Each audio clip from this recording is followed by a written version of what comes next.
Sa ngalan ng Ama at ng Anak at ng Espiritu Santo. Amen. Salamat Ama sa maraming pakinabang na mayroon ako ngayon. Salamat sa buhay ko, sa pag-akit sa akin sa iyong sarili at pagpapadala sa akin sa iyong pamilya bilang anak ng Diyos. Salamat sa pagligtas sa akin, sa pagkamatay mo sa krus at muling pagbangon upang ako rin ay magkaroon ng buhay na walang hanggan. Salamat sa isang magandang pahinga sa gabi at para sa pagkakataong maglingkod sa iyo ngayon. Salamat sa kalusugan at lakas na mayroon ako. Sa pagsisimula ko ng isang bagong araw, nagpapasalamat ako sa iyo na ang iyong mga awa ay bago at sariwa tuwing umaga. Dakila ang iyong katapatan. Salamat Ama sa pagmamahal sa akin. Naway sumikat ang iyong pag-ibig sa pamamagitan ko sa iba upang makilala din nila ang mga kababalaghan ng iyong biyaya sa pangalan ni Jesus. Amen.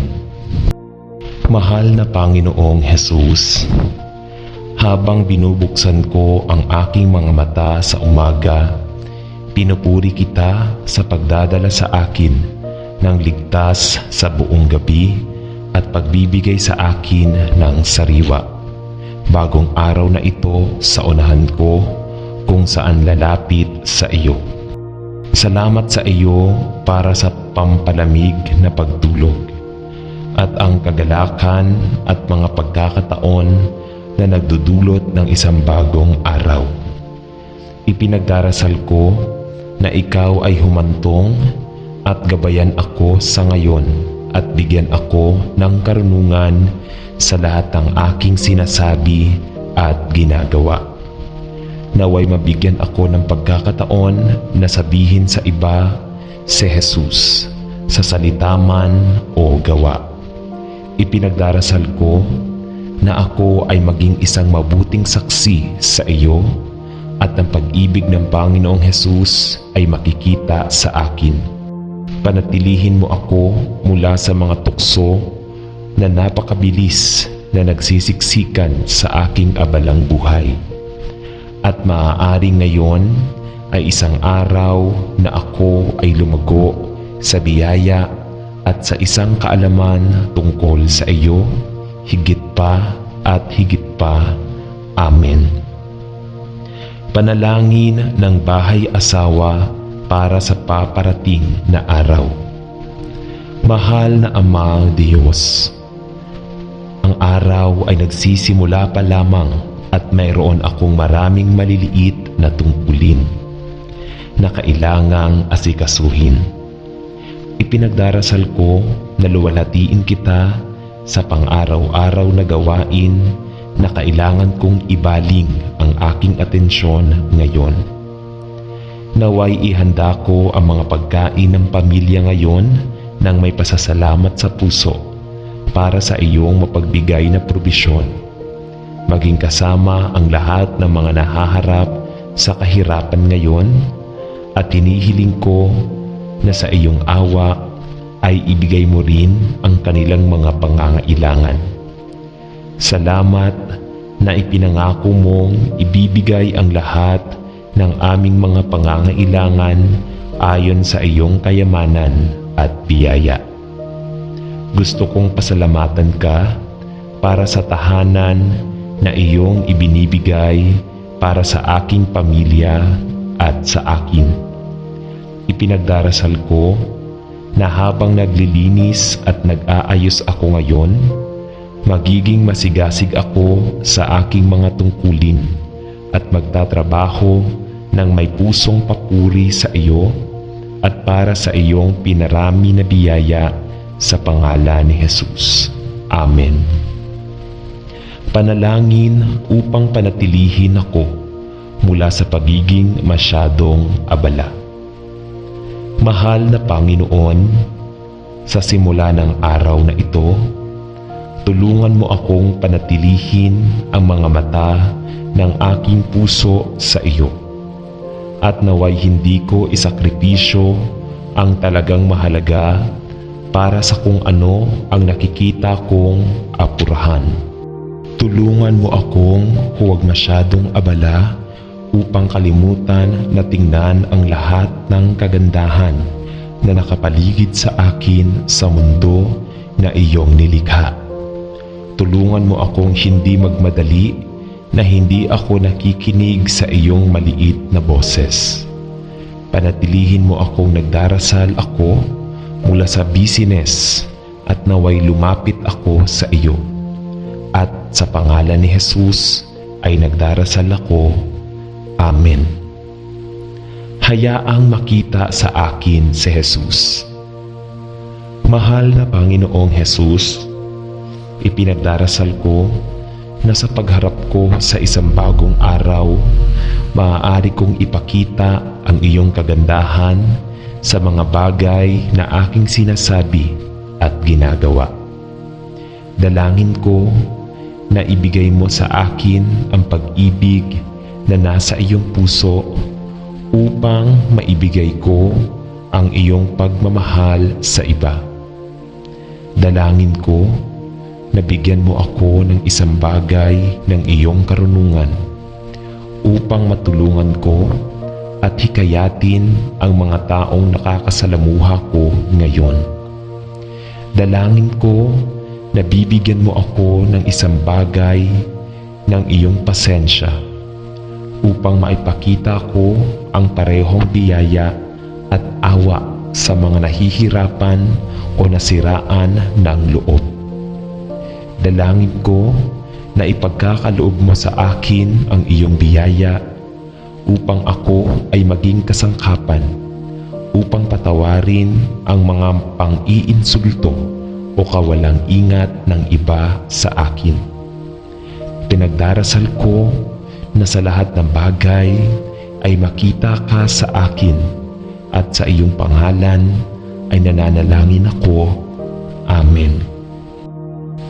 Ang aking panalangin para ngayon. Mahal na Diyos, ipinagdarasal ko na ngayon ay mabilis akong purihin ka sa lahat ng sinasabi at ginagawa ko at mabagal na punahin. Ipinagdarasal ko na mabilis akong hikayatin ang iba sa halip na magreklamo. Ipinagdarasal ko na maging mabagal akong magalit o masiraan ng loob at naway magkaroon ako ng pusong mabilis magpatawad at hindi pumuna o humatol.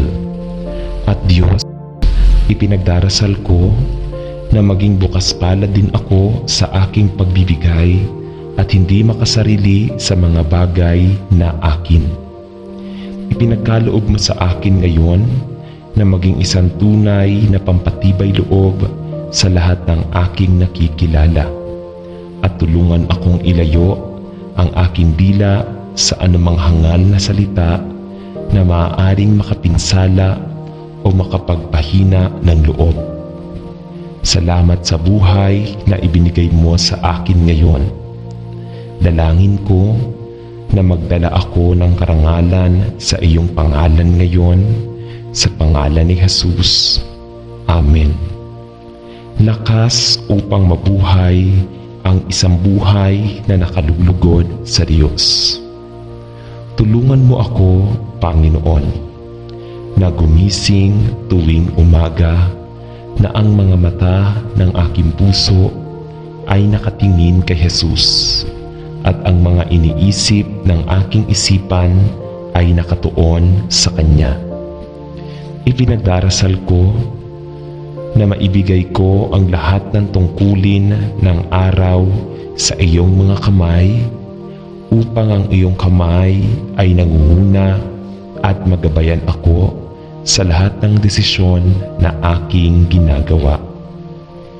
Paganahin akong lumapit sa araw na ito nang may pananabik na gawin ang mga bagay na nakalulugod sa iyo. Isang pagpayag na harapin ang mga paghihirap na maaaring tumawid sa aking landas ngayon at karunungan upang sabihin ang katotohanan sa pag-ibig. Bigyan mo ako ng pasensya sa lahat ng maaari kong matugunan ngayon.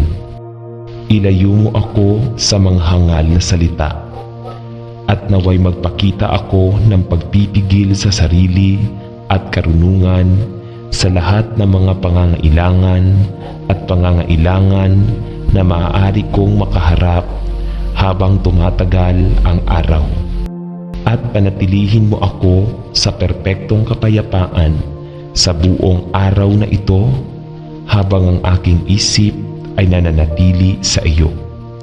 Tinatanong ko ito sa pangalan ni Jesus. Amen. Lakas upang mabuhay ang isang buhay na nakalulugod sa Diyos. Tulungan mo ako, Panginoon, na gumising tuwing umaga, na ang mga mata ng aking puso ay nakatingin kay Jesus at ang mga pag-iisip ng aking isipan at nakatuon sa iyo. Loving Lord, I know that you have ordained that families consisted of two parents, but I find myself alone with no loving partner as I would desire, and a future that seems lonely and bare. I pray for your strength and guidance to provide for me and my children, for I know that I cannot manage to do this alone. Umaasa ako sa iyong Ama na suportahan ako sa mahirap na panahon ito at hilingin na itaguyod mo ako gamit ang iyong matuwid na kanang kamay bawat hakbang ng daan. Pagalingin mo ang mga sugat na bumalot sa aking puso. Aliwin mo ang aking kaluluwa at hayaan ang iyong perpektong kapayapaan na bantayan ang aking isipan. Patawarin mo ako sa mga bagay na nagawa kong mali at sa maling mga pagpili na aking ginawa. Salamat na ang iyong kapatawaran ay kasing lawak ng karagatan at hindi mo pinanghahawakan ang aking mga kasalanan laban sa akin. Ngunit hinugasan nila sila ng malinis sa pamamagitan ng mahalagang dugo ng aking tagapagligtas, si Jesucristo na ating Panginoon.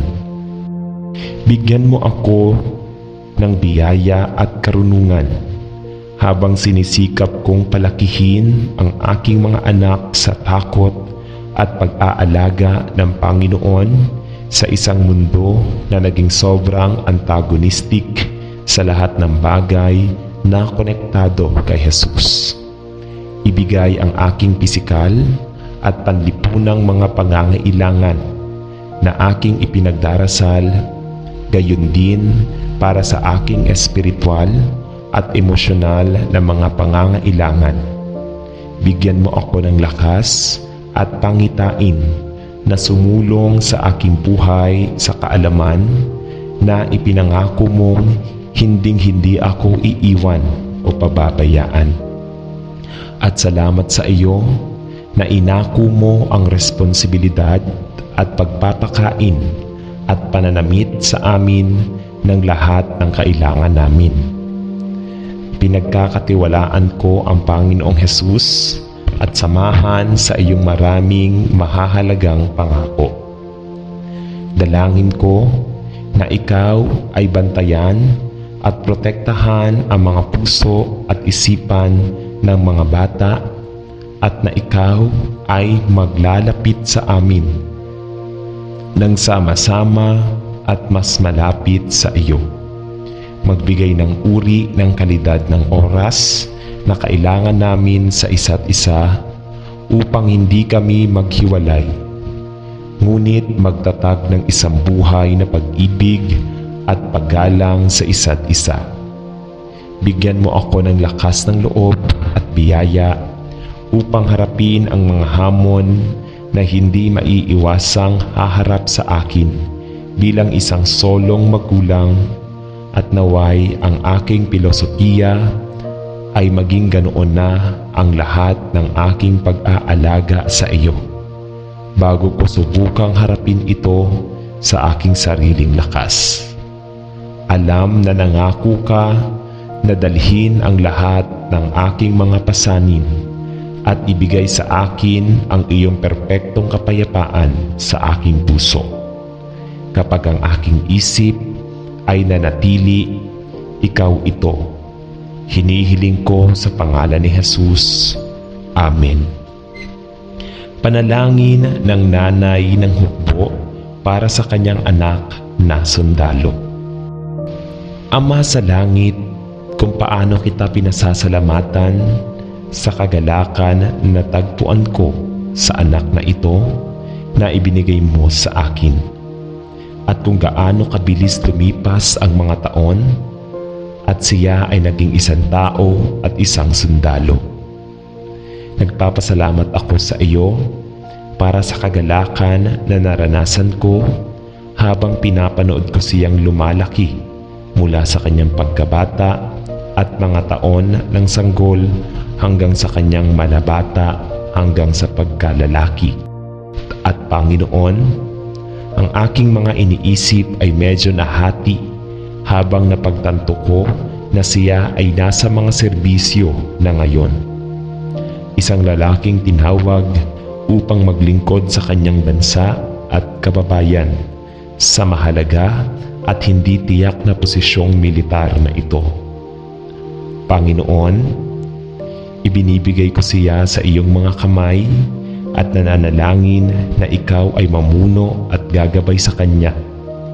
Protektahan at suportahan siya habang siya ay tumatagal ng kanyang posisyon bilang isang sundalo at tagapagtanggol ng berde at kaaya-ayang lupain natin. Alam ko na siya ay hindi palaging bilang malapit sa iyo tulad ng gusto ko.